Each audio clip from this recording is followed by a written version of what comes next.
Question? Yeah.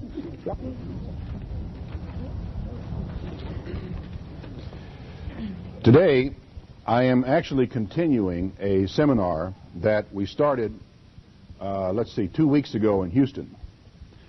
The seminars up until this point have dealt with various administrative questions, procedural questions, human relations problems, getting along with people in the church, how to handle that kind of problem, baptism counseling. But I began to realize that one of the things I do really need to do is to give some attention systematically to the doctrines of the church in the seminar series. And so I decided that I would, in upcoming seminars, systematically go through the Systematic Theology project with the seminar people, discussing what are the fundamental doctrines of the church, which I think could be of some value to everybody concerned. The Systematic Theology project, for those of you who do not know, by the way, how many of you are not aware of what the Systematic Theology project is or was? How many of you are not aware? Only a few of you are. Well, for your benefit, let me explain. In the late 1970s, and I'm not exactly sure of the year in which the decision was made to proceed with it. It was probably about 1975 or 76 or somewhere in that vicinity. A decision was made to try to pull together in one document the teachings of the church. There was no, Ted Armstrong was the instigator of it, which I think by now the whole world knows, because Herbert Armstrong has made it very clear that he was the instigator of it. And he would use the word instigator. I think I would use the word that he conceived the project. And his concern was that he would find himself on a television interview or a radio interview, or a press would come to see him, and he never turns them down, or almost never. And they would start asking him questions about the doctrines of the church.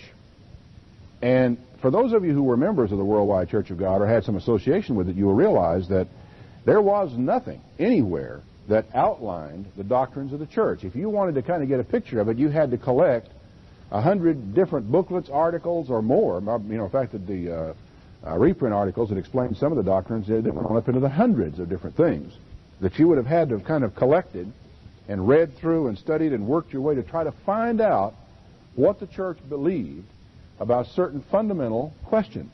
And there was no place you could go for a simple outline. In fact, I was a minister in those days, and you asked me at that time, and a leading minister at that, you'd ask me, well, now, what does your church believe? Where would I start? You know, how do you grab hold? Of course, where do you grab hold of that if you're a Presbyterian, for that matter? What does your church believe? But the fact is that Presbyterians, by and large, know what they believe. There is a catechism. There is a set of doctrines to which that church ascribes, perhaps going all the way back to what's called the Apostles' Creed. But in any case, if you had tried in those years to find out what the Worldwide Church of God believed, you were in for a long and arduous task. Well, Ted wanted to see not something new, not a new doctrine, not a new concept, but he wanted to see all of the doctrines of the Worldwide Church of God as they presently existed and were taught and were already existent in publications. He wanted them pulled together, boiled down, summarized, and put into one document where a person could sit down with that, a student, a theologian, a newspaper reporter, anybody, could sit down and read through that and come out of it saying, okay, now I know what the Worldwide Church of God believes. Okay. The project was really under the direction of Robert Kuhn during those years, but he did not write it. He wrote quite a lot of the material that's in it, but he did not write it all. Lester Graby was involved in it. Herman Hay was involved in it. I could go on with names on the Ambassador College staff and faculty. A handful of field ministers made, a very small handful, made some small contribution to it from time to time. A lot of the material came from and was distilled from old articles that had been written by Herbert Armstrong, Ted Armstrong, other people in the church who had dealt with different kinds of problems that had come along. So the STP was pulled together and compacted from all of this during those years. As we came along toward 1978, the STP was beginning to take shape, late in 77, and we were going to be presenting the STP at the Ministerial Conference in January of 1978. The whole idea, mind you now, again, was that it was not to be new doctrine, but a statement of where we had come in the last 50 years. I guess at that time it was more like 40-some years. In the study of doctrine and study of the Bible, where had the church come? Because over those years, a number of things had changed in the church. You know, the day Pentecost was kept on had changed. Quite a number of things that the church had taught, we had come to a more full understanding. Church government had radically changed because, and more than once, which many people do not realize in the Worldwide Church of God today, how much that doctrine had changed. Well, that was a statement of where the Worldwide Church of God was at that time, that part of the STP. And so on it went with the different doctrines that were being expounded. There was a complicating factor that was going on right at the time, just before the time that the STP was to be published. It was the fact that Mr. Herbert Armstrong was about to publish a series of articles in the Plain Truth magazine, which once again reiterated the old doctrine of healing, as it was, almost exactly as it was, in the old healing booklet. Now that's, you know, one might say, well, why was that a problem? Well, it was a problem because Ted knew, I knew, all the top ministers at headquarters knew, that Herbert W. Armstrong had had complete medical care, that he was taking medication every day of his life, that, you know, that Rod Meredith had had eye surgery, you know, had very delicate eye surgery done in his eye, that the pattern of behavior where medical science was concerned and the attitude and the teachings where healing was concerned in the church, where it had come to, were not the same as the old healing book. In other words, the statement that was about to be published was not what the church as a whole was at that point in time practicing. Now this posed Ted with a giant crisis of conscience.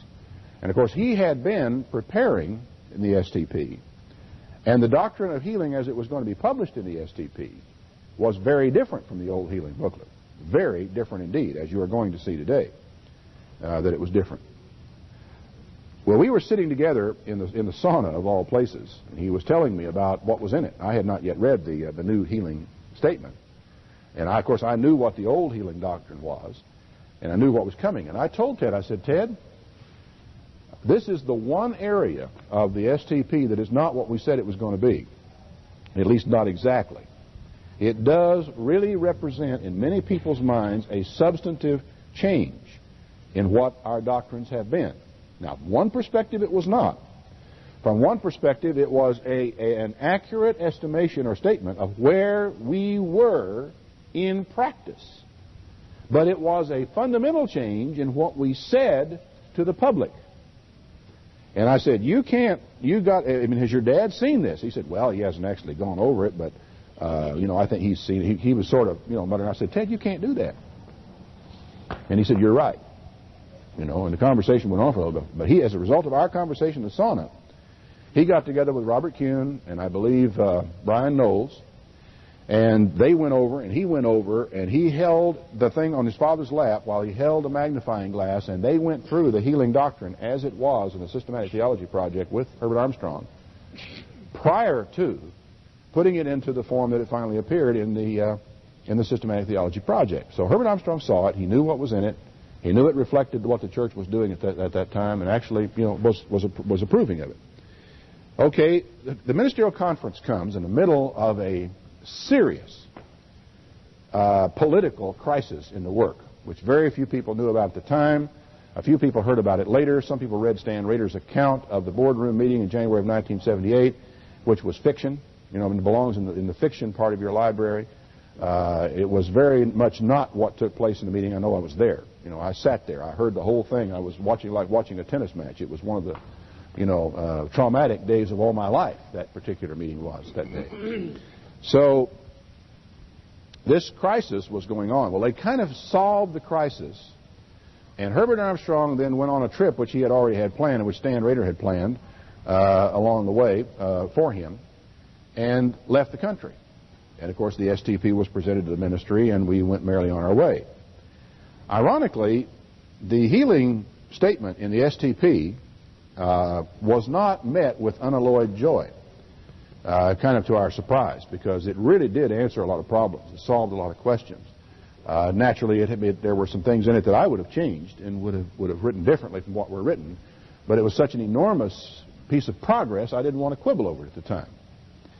But there were a number of ministers at the time who took somewhat of exception to it. Now, as some of those of you who were around during those years know, Herbert Armstrong came back to the United States. Ted was fired from his job. He was subsequently disfellowshipped. The STP was recalled from the field ministry. And you may have heard things like Ted was watering down doctrine. Would you agree, those of you who were around at the time, that one of the doctrines he was supposed to have watered down was healing? Wasn't that what kind of one of the things? Tithing was mentioned, but healing was also mentioned. Okay, and that had been run in behind Herbert Armstrong's back, and it was categorically rejected and tossed away. So the STP, then, the Worldwide Church of God, repudiated the Systematic Theology Project as a document. The Church of God International, when we got together in our ministerial conference, our ministerial council meeting, which was nearly all the ministers back in 1979, we agreed that the Systematic Theology Project would be the starting point for the study of doctrine in the Church of God International. We agreed that it was a good description of where the Church of God International had come in its understanding of doctrine, and that we would adopt that in order to form for us the basis upon which we would build and from which we would grow. You have to have a starting point. You have to say, okay, here's where we all are. Now let's talk about it, and let's see what we need to grow in, what we need to understand better. And over the last few years, Systematic Theology Project, beyond the obvious change in church government, but the Worldwide Church of God really even changed their concept of church government subsequent to 1978. You have to have been a long-time watcher of the Worldwide Church of God to realize that, but the church government that exists in that church right now is very, very different from the church government that existed in the 1960s. The first ministerial conference that I attended, I believe, was 1960. First one. I was still a student in college, but I was a ministerial candidate, and they invited me into the meeting. At that time, Herbert Armstrong made it a point to say that every time a decision was made, it was made unanimously. And they had made several, over the years. That when a ministerial conference took place, the ministry came together. If there was doctrine to be discussed, they discussed it. If a decision was to be made, it was made unanimously. Does that statement tell you anything about policy? Does it ring any bells, or does it ring any false notes in your mind? Come on, ex-worldwiders. Nothing complicated. What is it? Very simple. What? If everybody agrees, then there cannot be anyone say this is the way it will be. That's right. If it's unanimous, it was not a one-man show. It was not a one-man show. The whole ministry discussed a doctrine. It all came to be seen by everybody, and it was unanimous, and the change was made. Now, as Ted has pointed out, he said that was really kind of an overstatement because there were people that didn't always agree. But they didn't agree, but they were in accord, as one man aptly pointed out to me in my last seminar. While they felt there were some problems with it, they felt it was manageable, and they were supportive of it. And this is the thing that in later years began to be a problem, is that if you did not agree with Herbert Armstrong in everything, you were out.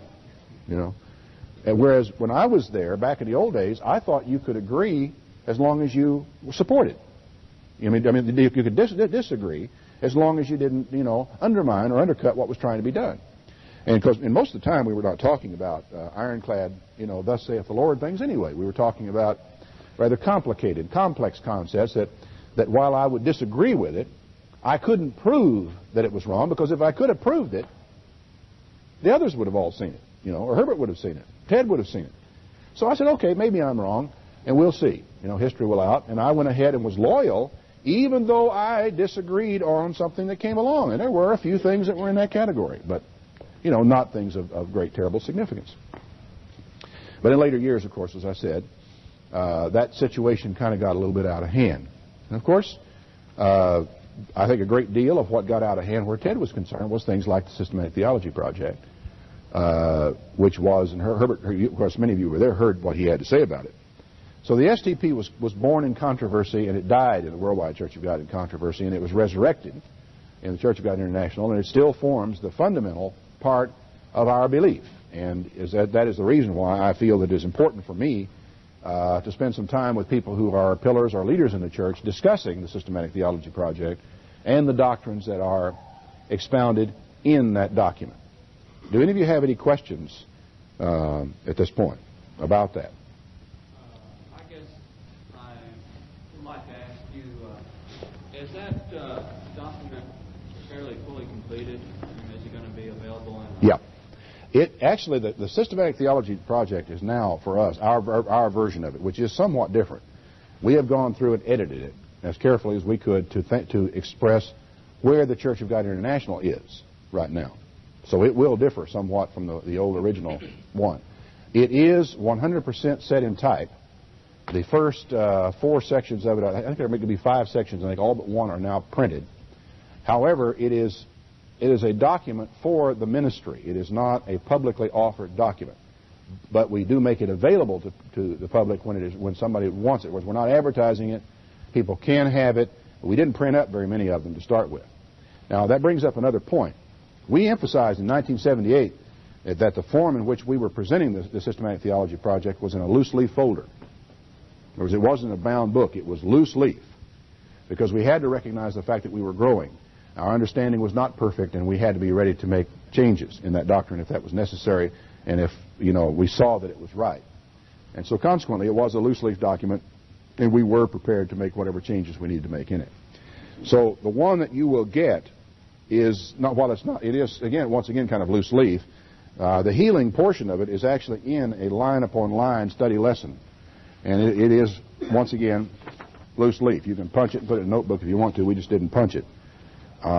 It is there for the ministry to discuss it, to analyze it, to make recommendations for improvements or changes. And if those changes come along, we'll reset it, reprint it, and republish it and re-release it. Healing is available to the public, is offered to the public. The remainder of it, much of the rest of it can be pretty tough going. It's not extremely well written, and as I say, it's designed to be a study document. I do intend to make each segment of the STP available to the people who enroll in the course along with the tapes as they come. In other words, you get this tape, you get the healing. When you get the tape from last week, you get the first section of the STP, which deals with the Bible, God, Jesus Christ, and the Holy Spirit, and so on through the remainder of the course. So yeah, it is almost all in print, and it is all going to be made available. Yes?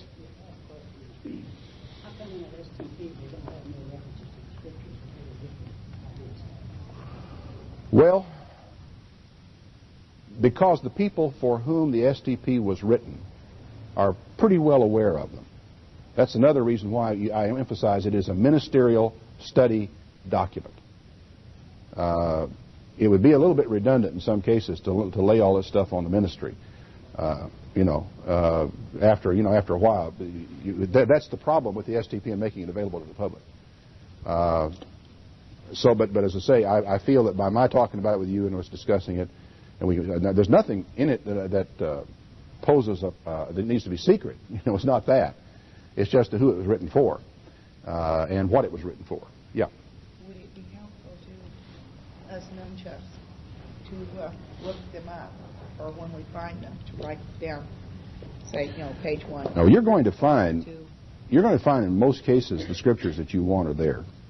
Most of them are there. There are a few of them, perhaps. I'm not sure what you have reference to. What I was meaning is if when we're reading it, and then when we're studying our Bibles or something, and we see something that was related to it but not put down, would it be helpful to us to put down, page 1, paragraph? Make your own notes? Would relate to Acts 3:9. Oh, I would. Yeah, you definitely should do that. For your own. 3:9 relates to page 1.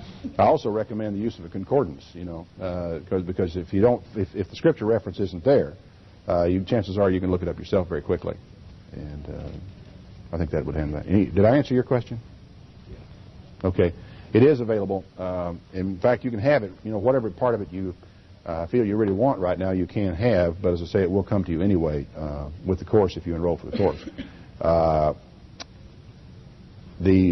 don't think that last part is actually printed yet, but like I say, the whole thing is set in time. Okay?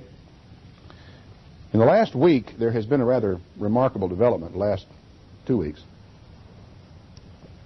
in this situation, which really came as quite a shock to me, and actually it also came as a shock to a few worldwide Church of God ministers. A letter was sent out from the Pastor General of the Worldwide Church of God, Mr. Joseph Tkach, to all of the field ministry in the Worldwide Church of God, announcing a fundamental change in church doctrine. The healing doctrine has been changed. I don't know how many of you have. Have you heard that? None of you have heard that. You had heard it. I see. The healing doctrine has been changed. I mean, it has been just completely changed. In fact, the remarkable thing about it is that it has been moved into complete conformity with the Systematic Theology Project. And that startled me when I read. I got a copy of the document that explained it to the ministry, and I read it very carefully. And it starts off by saying that God has revealed new truth to His church. You know, and he proceeds then to go through a discussion of the whole thing on healing. And I read that and I said, Joe, this new truth was presented to the whole ministry 9 years ago. Now, I don't want you to think that I am making this up exactly, because I have not gone back to the original STP because I didn't have it in hand. But what I did have in hand was Our Healing, which is a rewrite of the STP on healing. In other words, we took the STP on healing and we went through it. We tried to improve the flow of language a little bit. And we took out a few things which we felt were not well thought out, and also tried to reduce it down in size a little bit. It still comes out typeset to around 15 pages in here. But I went through his very carefully, and there were some things that rung a bell, so then I went back through Our Healing document very carefully. And I find, where the concepts, they're just kind of reworded, and exactly the same concept is there. And in some cases, whole sentences have come over intact. I mean, word for word, just right out of the STP, which told me, I said, okay. And I suspect that his letter is closer to the original STP than I'm even aware at this moment, because I am comparing it with our document, which was derived from the STP. And there are places where he actually quotes our document word for word. That tells me that he had the STP open in front of him when he was writing his letter expounding the new doctrine to the church. And I thought, I have rather mixed feelings about the thing. I thought to myself how odd it was in one sense of the word. I rejoiced in another sense of the word, and I felt that it was good that at last people in the Worldwide Church of God no longer need to fear to take a child who has appendicitis to a doctor. I don't know how many of them there have been. I have known of two myself personally in the Worldwide Church of God, of young people, either in their teens or younger, who have died from acute appendicitis in the Worldwide Church of God because they did not get medical treatment. And, of course, I think at least one of those was before. We got around to 1978 and we got the doctrinal change made. One of them was subsequent to the time the STP was presented to the Ministerial Conference in 1978. Now, what is also kind of interesting about Joe Tkach's letter is that he says in the letter that Herbert Armstrong had seen this, when if God had shown him this, that he would have accepted it and he would have changed it too. And I had to sit there and shake my head and say, Joe, Herbert Armstrong had this on his knees and studied through it with a magnifying glass in 1977. 10 years ago. And he rejected it out of hand. And I really don't take much exception to the new document. And I certainly don't want to be in the position of saying, well, it's about time, or putting someone down because they've finally gotten as smart as I am. I don't mean that. The point is that it is presented as though it were new truth that God has just led him to see, and all this type of thing, when, as I said before, it was seen, presented, believed, known to be the truth by almost the entirety of the leading membership of that church in 1977. Now, you'll have to take that for what it's worth and decide what it means, but perhaps we should rejoice that at long last it has been seen and has been accepted for what it is. I do wonder where it will go from there. because it is presented. For your information, it might be a matter of interest to you. This was presented apparently with no warning to the field ministry at all, and without participation from the field ministry. I know of one field minister in the Worldwide Church of God, Mr. Frank McCready, who had just completed, the week before, I think, a complete series of sermons where he had been preaching just, the old doctrine of healing, just really very systematically and plain, and got it all locked up, and closed his Bible and finished his series of sermons about a week or so before. This letter arrives, not this letter, but the letter from headquarters arrives changing the doctrine. Not even a hint that it was coming, or even under discussion or a chance to, to mend his fences or clean it. He actually, and then got up in church the next week and read it to the church, and he said, I have to say this is kind of like a slap in the face. And I'm sure that he did feel that way. Although hopefully in time he will be able to see it. I am going to be interested to learn what the response is in the Worldwide Church of God, because in 1978, when it was read, it was not met with unalloyed joy at the ministerial conference. There were several ministers that were deeply troubled by the same document, essentially, the same concepts that Joe Tkach is presenting in his latest letter to the field ministry of the Worldwide Church of God. So it remains to be seen how well it will be received. But it is passed down as a fiat from on high. And if I were a field minister in the Worldwide Church of God, I would wonder what fiat was coming next.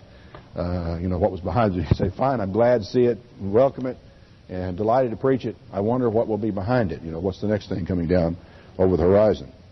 But today, enough of that. The purpose is not bashing the Worldwide Church of God. I just think it is a sharp thing to underline here for us to understand about the Systematic Theology Project, that it was really accurate, that it was a statement of where our doctrine and our thinking had come in 1978. And it was a reaction, a pure political reaction, that kept the church for 9 years from accepting that truth, which they have finally, now, today, accepted. And it underlines, I think, again, the validity of the Systematic Theology Project and of its content. Because, it was one of the things the liberals were supposed to have been trying to foist off on the church. And it would appear now the liberals have won out at last after all, because the church has accepted that doctrine. Healing is a continuous theme running through the Bible from Genesis to Revelation, begins our version of the subject of healing. As I said, this is derived straight from the Systematic Theology Project. Do any of you have copies of this? Very many of you have copies of it? You've seen it, okay, and you've had a chance to read it. Okay.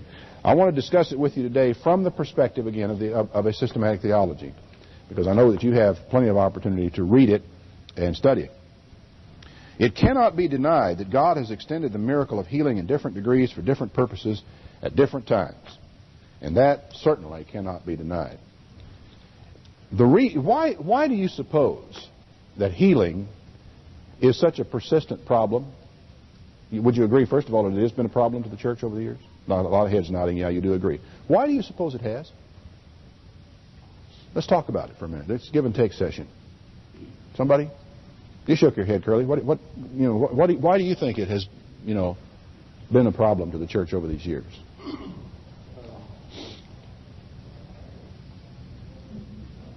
Probably just mostly, to the fact that people felt certain pressure. Maybe not a pressure from God so much as a pressure from somebody sitting next to you. Yeah. Somebody in leadership, that kind of. Because people felt pressure about it? Yes, sir? People's lack of faith to accept the gift of healing from God.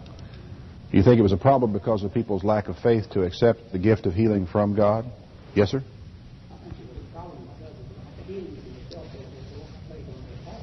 You felt it was a problem because of the lack of healings. Yeah. If I were going to tell you from a ministerial perspective why I thought people were troubled and struggled with it, it was because a lot of people weren't healed and they wondered why. Yes.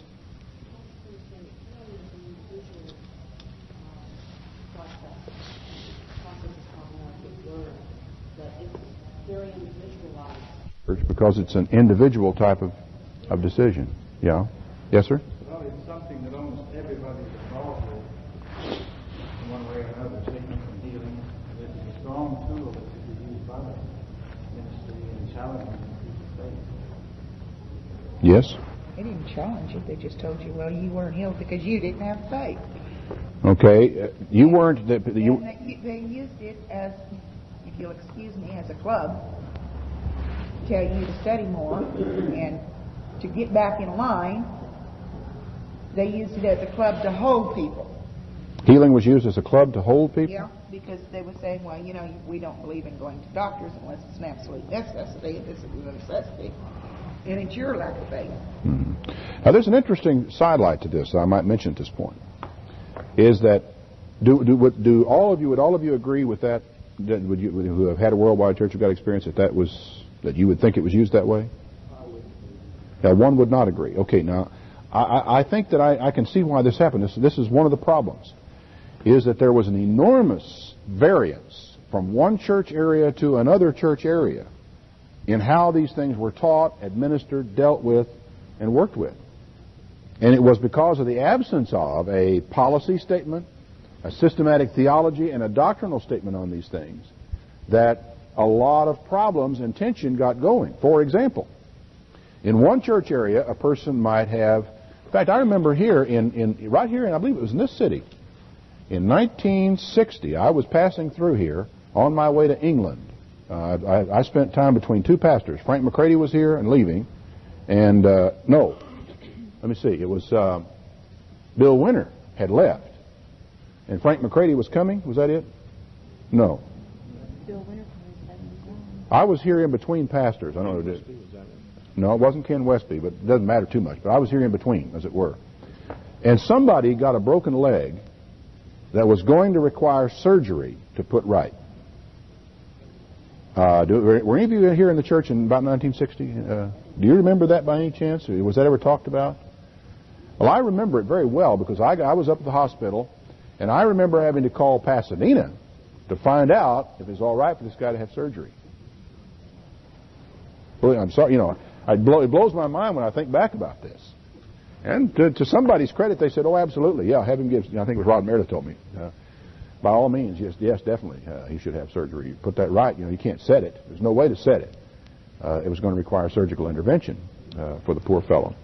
Anyway, it was one of those things. Now, you would come into one area though, and you would find a minister who would really discourage even repair surgery for a hernia that had been bothering some guy year after year after year. And 100 miles up the road, another minister would tell one of his guys to go ahead and have it. And, of course, as luck would have it, those fellows would run into each other at the Feast of Tabernacles and start talking about their hernia. And it's just one of those things that comes up from time to time that you have to struggle with as a ministry. So you will get, some problems that will arise. But why should that happen? It's kind of related in a way to what the lady said back here, that this is a very personal matter. Healing is a very individual matter. And medical treatment and the decision to have medical treatment is a very individual matter. The Systematic Theology Project said that 9 years ago. Joe Takach said it last week and agrees with it. That it is a personal, individual matter what you do about healing and what you do about medical science and about medicine. So that a minister's job is not to give people medical advice. It is not his job to judge people's faith. But it is true that if the minister didn't do it, other people in the church would do it. They would say, well, he hasn't been healed because he just doesn't have faith. Now, then we go a step, consider it even inside of yourself. We don't have to get other people or your minister involved in it.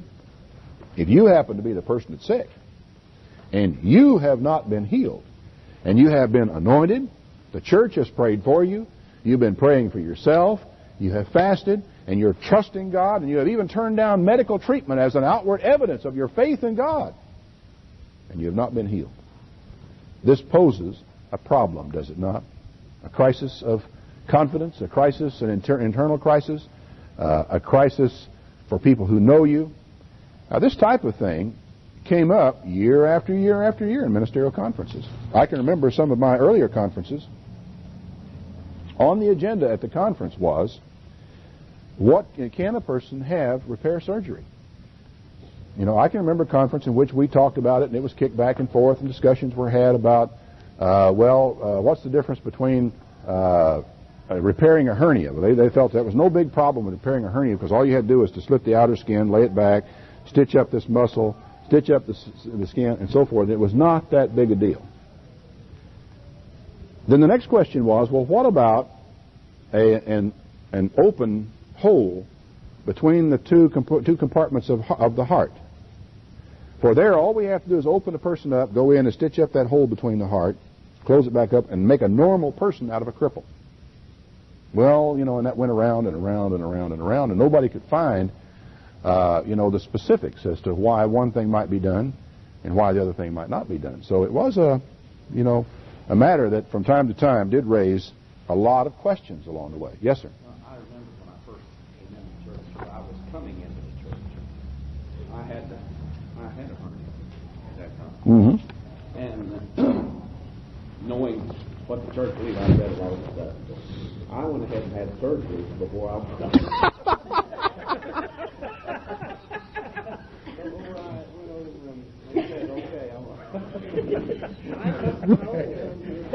Tells you a lot about Frank. I needed to repair surgery done, and I was told to have the repair surgery done before I could be baptized. You were told to have it done before you could be baptized?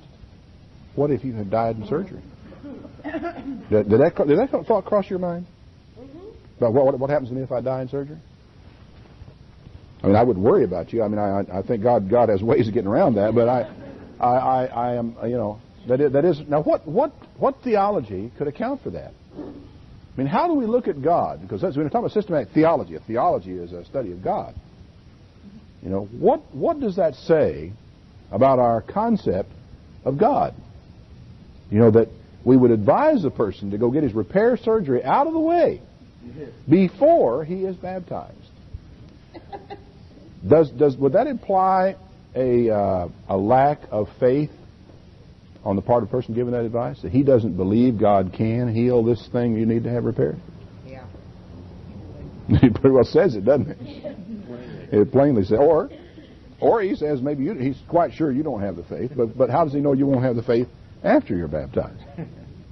To have that thing closed up. Yeah, Frank? Back when we come out of the worldwide,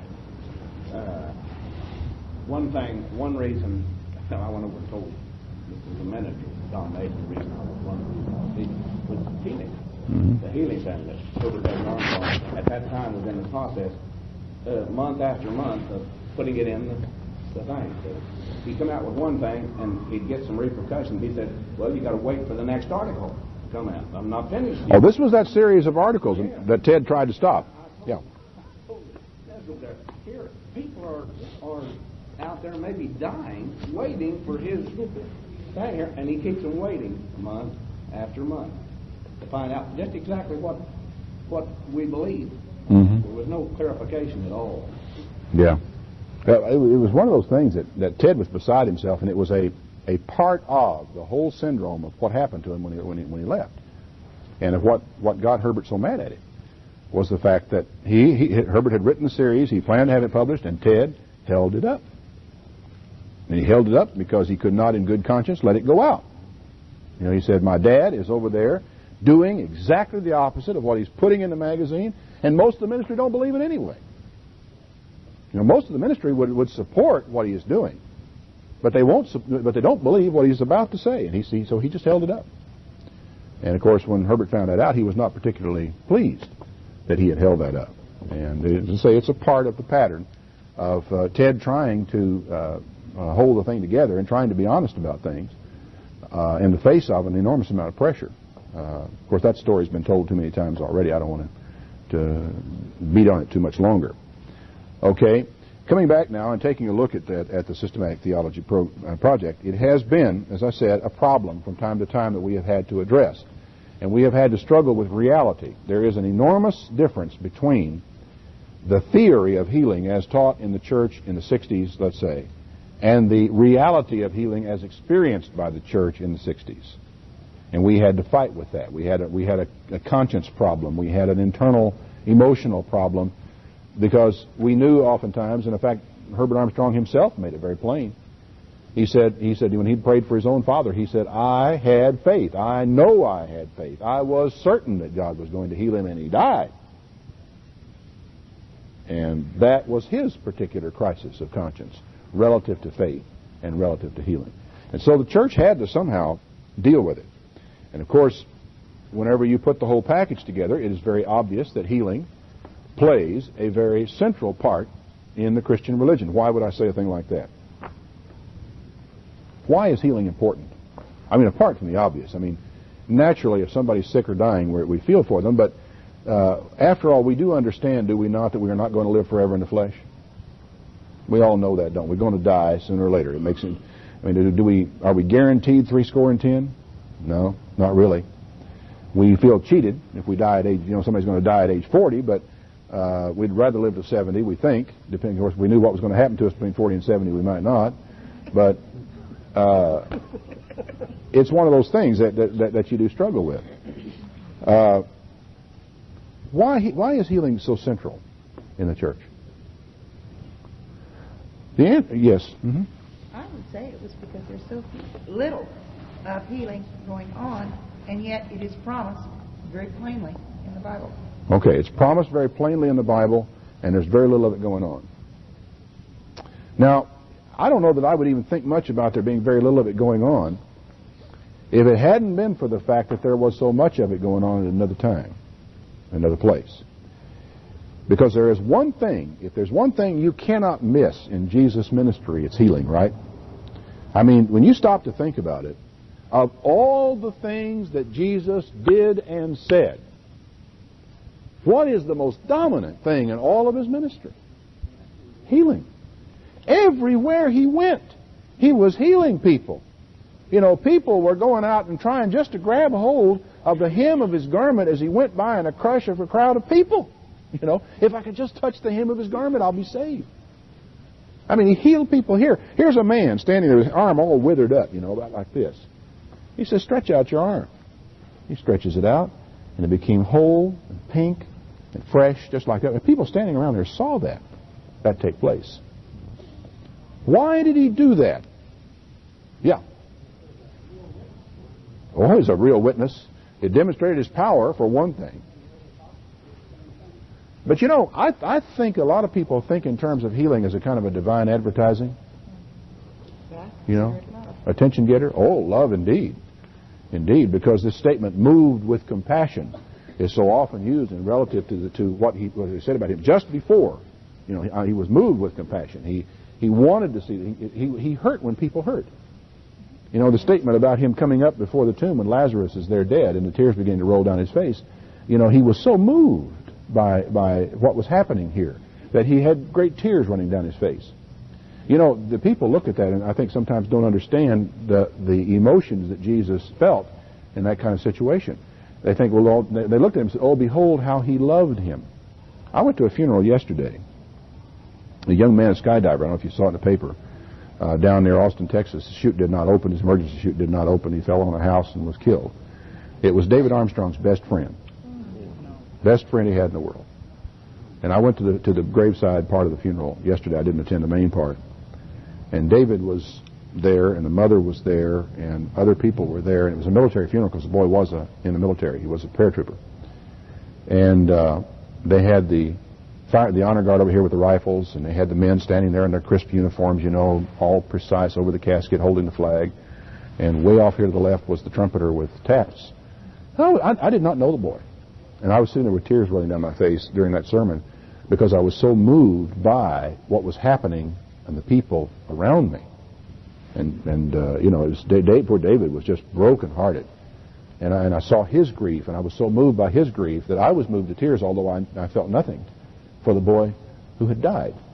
And Jesus was, responded in much the same way when you come into this. How in the world, if you had the power to do something about it, how could you walk through the cancer ward of a hospital and leave anybody in it? How could you?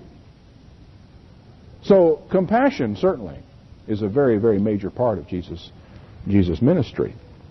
Is that all it was? No, there was love and a showing that the Father cared. Why was it not merely compassion? How do we know that that's true? Because he didn't heal them all. Right. Because he didn't heal them all. Does that mean he didn't have compassion on the people he didn't heal? that there were people, he just didn't feel sorry for that poor fellow, so he didn't heal him over there. Jesus felt compassion for all of them. Why didn't he heal some of them? He went to some area. He did not many miracles there because of their Lack of belief. unbelief. Unbelief. Let me ask you this. Can Jesus heal a person that doesn't believe? Yes. Okay, so the limitation was not with him. No. Why, then, did he not heal people because they did not believe? My estimation of it is because if he did heal them, then all that they would see him as is a healer, not as a teacher. They would see him as a healer and nothing more if he healed people who did not believe. Can you think of any other factors involved in it? You see, healing... He healed, I think, believed that he was God, and those unbelievers wouldn't believe it anyway. Would have served no good purpose. Would have served no good purpose because they didn't believe? Perhaps. But you see, there is something very, very important about healing in Jesus' ministry, and I think it is oftentimes overlooked. It's emphasized primarily in the situation where, let me see how much time we have here. It's emphasized primarily in the incident where he was in a house teaching, and some men brought a man who was sick of the palsy, and they couldn't get in. So they went up on the rooftop, took off roof tiles, took some ropes, and lowered this man, poor man, down in front of Jesus. And he looked up, he was absolutely astonished at what they had done, and was moved, once again, by the faith that they had shown. Was impressed, the poor man he felt sorry for. But I think Jesus was just about as moved by the faith of these guys that had brought him there as he was by the man. It's like a situation I mentioned at the funeral. It's not just the person that's sick who impresses you, but they impressed him. But in the process, he looked at this man lying on a pallet and he said, "Son, your sins are forgiven you. Take up your pallet and walk." And did this ever create an uproar? Who is this man that forgives sins? Jesus answered and said, wait a minute. He said, he knew their thoughts. He said, what? Does this bother you? He said, is it easier for me to say, take up your bed and walk, or to say, your sins are forgiven you? I said it so that you would know that the Son of Man has power on earth to forgive sins. All right, I can tell you that I can forgive sins. I can say, I'm here from God, and I've turned water into wine, and I've produced miracles of fishes, and I've done this miracle, that miracle. I've done all sorts of these miracles, so you know now that I have come from God, and I tell you on that authority, I have the power to forgive you of your sins. That's wonderful. But you see, he did not rely on that. He actually healed this man and said, this is a demonstration of the fact that I have the power to forgive sins. You see, Jesus, while, there's a funny thing that happened along the way. He had these disciples that came to him. They were walking along the way and they saw a man that was born blind. The disciples said, now who sinned, this man or his parents, that he was born blind? Would it be fair to say the disciples made a connection between sin and infirmity, disease, or sickness? They certainly did. It was part of their understanding of the way things were. Jesus said, neither this man nor his parents sinned that he was born blind. He was born blind that the power of God might be made manifest in him. And yet, here on this situation, he says to this man, your sins be forgiven you. Rise up and walk. The fact is, there's nothing real terribly complicated in all this. That in some situations, sin is involved. In other situations, sin is not involved. But the fact of the matter is that for the most part, healing involves the forgiveness of sin. It is not forgiveness of sin. It is evidence of forgiveness of sin. And one of the reasons why Jesus continually healed everywhere he went to demonstrate his power to forgive sin is, it's fine for me to say to you, you're all forgiven, of your sins. But you are going to have to go through the rest of your life without that other leg. It's one thing for me to say you're forgiven of your sins, but you are going to die anyway. Total comfort. That if indeed sickness is in the world because of sin, then to demonstrate your power over sin, you have to be able to do something about sickness and about disease. So, healing was a very, very close, tied-in part of Jesus' ministry. Yeah, Frank? Could that be the reason why he didn't heal where they had unbelief? He wasn't going to forgive sins. I mean, where there was where they didn't believe. I think you have to understand, have to accept that as a fact that there is a connection between healing being the forgiveness of sin and not healing because of unbelief. It isn't because you don't feel sorry for them. It isn't because you want mercy. But a person who does not believe, has not repented, is not positioned to be healed. Doesn't mean that on occasion he may not do it. Because every indication, this one man that was sitting along the roadside that didn't believe anything. You know, all he was hoping was that he could get some coins in his hand, and he'd go from Peter. And he just would stick out something, expecting to receive an alms, and Peter stopped and fastened his eyes on him. He said, I don't have any money. But what I do have, I give to you. In the authority of Jesus Christ, rise up and walk. The man got up and walked. There's no belief that we know of in that situation at all. That was just simply, a miracle that was done for a different purpose at that particular point in time. Yeah. I've always thought that healing right after Christ said he's going to start his church. Mm-hmm. That healing that happened after Peter passing, his shadow falling on him and people were healed, was to help start the church. Mm-hmm. After it got to going real good, you don't hear so much about healing anymore. All we can do is speculate. We can observe the fact that in the early years of the church there were some very powerful and very dramatic healings. We can observe the fact that as time went on, there were not so many.